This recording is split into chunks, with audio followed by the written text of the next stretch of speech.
রাজধানীর কামরাঙ্গীর চরে তৃতীয় লিঙ্গের জনগোষ্ঠীর জন্য একটি মাদ্রাসা খোলা হয়েছে। সমাজের পিছিয়ে পড়া এই জনগোষ্ঠীর জন্য এটাই প্রথম কোনো আনুষ্ঠানিক শিক্ষা কার্যক্রম। উদ্যোক্তারা বলছেন, ধীরে ধীরে কারিগরি শিক্ষাতেও তাদের শিক্ষিত করে দক্ষ মানব সম্পদে পরিণত করা হবে।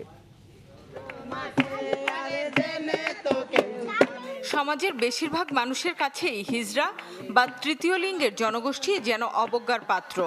মূলধারার জনস্রোতে তাদের মেশার সুযোগ নেই, জায়গা হয় না শিক্ষা প্রতিষ্ঠানে বা ধর্মীয় স্থানে।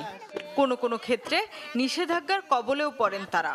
ফলে জীবন বাঁচাতে জড়িয়ে পড়েন ভিক্ষাবৃত্তি, চাঁদাবাজির মতো অনাকাঙ্ক্ষিত কাজে।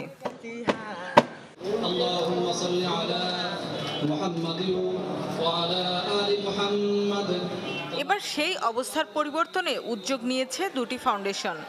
পিছিয়ে পড়া এই জনগোষ্ঠীর জন্য চালু করেছে কওমি মাদ্রাসা। রাজধানীর কামরাঙ্গীর চরের লোহার ব্রিজ এলাকায় প্রতিষ্ঠা করা হয়েছে এটি।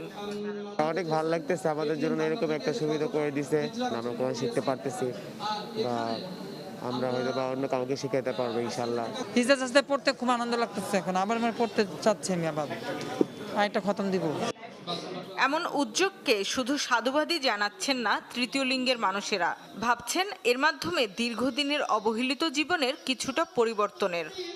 স্কুলে পড়াশোনা করতে যায় তখন আমাদেরকে আলাদাভাবে রাখে, বলে যায় হিজলার সাথে কথা বলবো না। আমাদের কেউ পড়াইতো না, দেখতো না, অবহেলা করতো।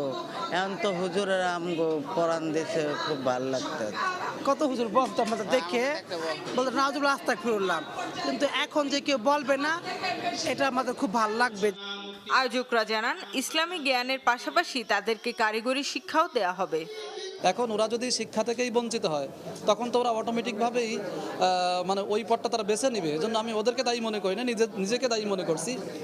এই মানবিক দৃষ্টিকোণ থেকে যে ওদেরকে মূলধারায় ফিরে আনার জন্যই কিন্তু এই প্রক্রিয়া, এবং ওদেরকে মানব সম্পদে যাতে আমরা পরিণত করতে পারি, সেজন্য কিন্তু আমাদের এই কার্যক্রম চালু করা। আমরা সবাই যদি একটু সহযোগিতা করি, আমরা যদি পজিটিভ দৃষ্টিভঙ্গিতে দেখি, তাহলে আমরা ওদেরকে পাশে নিয়ে টেকনাফ থেকে